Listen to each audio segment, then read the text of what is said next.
وہ صحابی نے عرض کیا نبی نے جس کو پھینک دیا اس کے طرف نظر بھی نہیں کروں گا۔ دیکھیں آج سنے کی بات آئی تو ایک بات واضح کر دیتا ہوں آپ حضرات کی خدمات میں، مرد سونے کا بڑا خواہش مند ہوتا ہے، یہ اپنے ذاتی معاملے سے بھی نہیں پہنتا ہے، ذاتی مال سے بھی نہیں پہنتا ہے، ساس اور سسر کے مال کا بھکاری بن کر ان سے جو ہے خیرات لے کر اور ان سے بھیک مانگ کر انگوٹھی چین وہ بھی کس وقت ڈالتا معلوم؟ نکاح ایک عظیم عبادت ہے، نکاح کو بھی اللہ کے نبی نے آدھا ایمان بتایا ہے، نکاح نبی حضرات انبیاء کی سنت ہے، اس موقع پر بھی سنا ڈال کر نکاح پڑھا لے رہا ہو اور نکاح ہو رہا ہو تو پھر اس کی یہ حرام چیز ہے، مرد کے لیے حرام ہے۔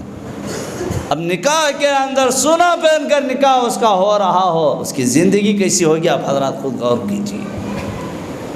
برائے مہربانی ساس لڑکی والوں سے بھیک نہ مانگے اور اپنا ذاتی پیسہ بھی سونا ڈال کر پہن کر جو ہے عبادت بھی قابل قبول نہیں، ویسے بھی پہننا کا اجازت نہیں ہے، حرام ہے۔ آپ اپنے نوجوان بچوں سے یہ باقاعدہ نصیحت کرے کہ سونا نہ پہنے، مرد ہاں چاندی پہن سکتا ہے، سونا نہیں ہے۔ نکاح کے موقع پر بہت سارے نوشوں کو دلہاؤں کو ہم نے دیکھا کہ بڑے شان کے ساتھ پہنا ہوا ہوتا ہے۔ اگر ہم لوگ کہیں کہ انگوٹھی نکال ہندے مولوی صاحب تمہارا پان لا دے، نکاح کا پڑھا ڈالو، ان کی خواہش سے ڈال لیا ہے، حرام پہنا ہوا ہے، حلال نکاح کر رہا ہے، یہ کیسی بات ہو سکتی ہے؟ تو لہذا اس سے پرہیز کرو۔ وہ صحابی رسول انگوٹھی کو اللہ کے نبی نے پھینک دیا، سنا تھا، پھر اس کی طرف نظر تک نہیں کیا۔ اس طریقے سے حضرات صحابہ نے سنت پر عمل کیا۔ اور ایک بات یاد آ رہی ہے کہ اور ایک صحابی لال کپڑا پہن کر نبی صلی اللہ علیہ وسلم کی خدمت عالیہ میں آئے اور آ کر کے عرض کیا السلام علیکم یا رسول اللہ، السلام علیکم یا رسول اللہ کہا، نبی نے اپنے چہرے کو پھیر لیا، سلام کا جواب نہ دیا، نبی نے سلام کا جواب نہ دیا۔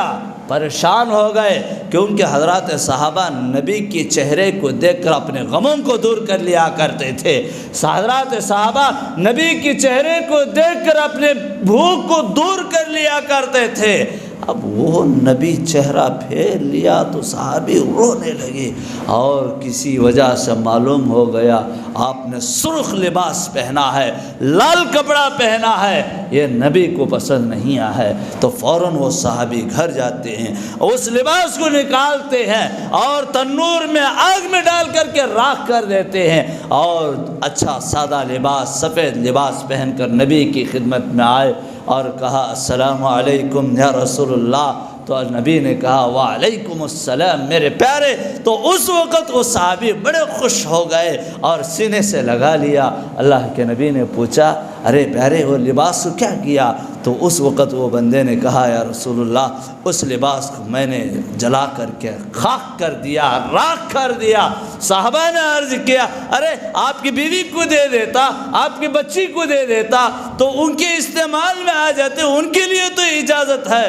تو اس صحابی نے عرض کیا جس نبی نے جس لباس کو دیکھ کر چہرہ پھیر لیا ہو وہ لباس میرے آنکھوں کے سامنے رہنا میرا دل گوارا نہیں کرتا ہے۔ سوچئے ذرا ہم کتنے نبی کی سنتوں کو ٹھکرا رہے ہیں۔ شاید کل قیامت کے دن نبی ہم لوگوں کو دیکھ کر چہرہ پھیر لیں گے، ہمارا مقام کیا ہوگا؟ قیامت کے میدان حشر میں نبی یہ کہیں گے میں اس کو نہیں پہچانتا، تو ہمارا حال کیا ہوگا؟ آپ اپنے اپنے گریبان میں منہ ڈال کر کے سوچئے۔ بہرحال ہماری کامیابی نبی کے طور طریقے میں ہے، ہماری نجات نبی کی سنتوں پر ہے۔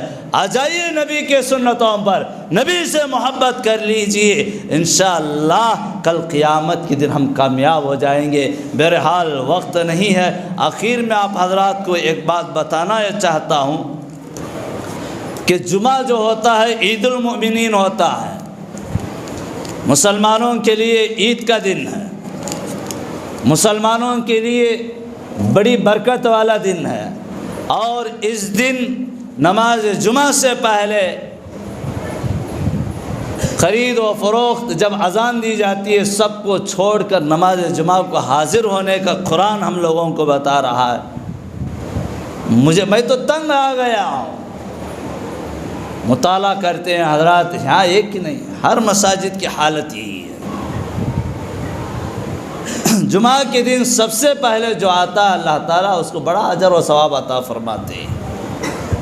حضرات علماء یہاں بیٹھ کر مساجد میں دین کی کچھ باتیں نصیحتیں کرتے ہیں۔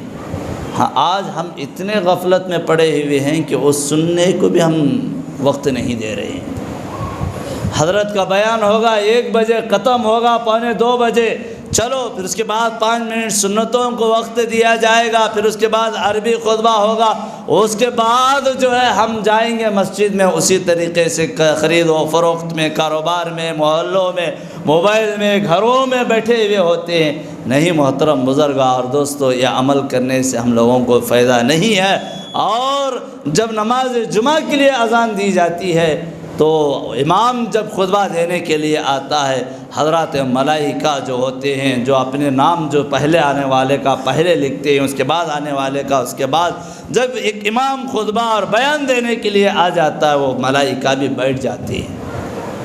اس لیے میں آپ حضرات سے درخواست کرتا ہوں، جو قیمتی باتیں ہم لوگوں کو سننے کا موقع نہیں ملتا ہے، کم از کم جمعہ میں ملتا ہے، آپ حضرات سے درخواست ہے، یہ ریکویسٹ نہیں ہے، آئے تو آپ کا فائدہ، نہ آیا تو آپ اللہ کو جواب دیں گے۔ ریکویسٹ کرتے کرتے ہم خود تھک گئے ہیں۔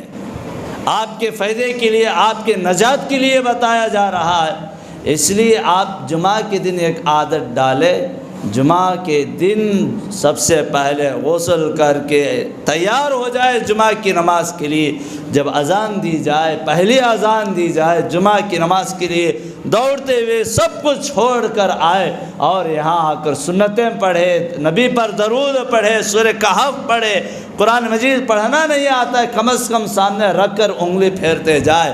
جب امام بیان دے غور سے سنے، خطبہ دے تو غور سے سنے، اور 2 رکعت فرض ادا کرے، اس کے بعد سنتیں ادا کرے، دعا کر کے باہر جائے تو اللہ سے دعا کیجیے، اللہ ہماری کمائیوں میں برکت عطا فرما۔ خدا کی قسم کھا کر کہتا ہوں اللہ تعالیٰ آپ کی کمائیوں میں برکت عطا فرمائے گا۔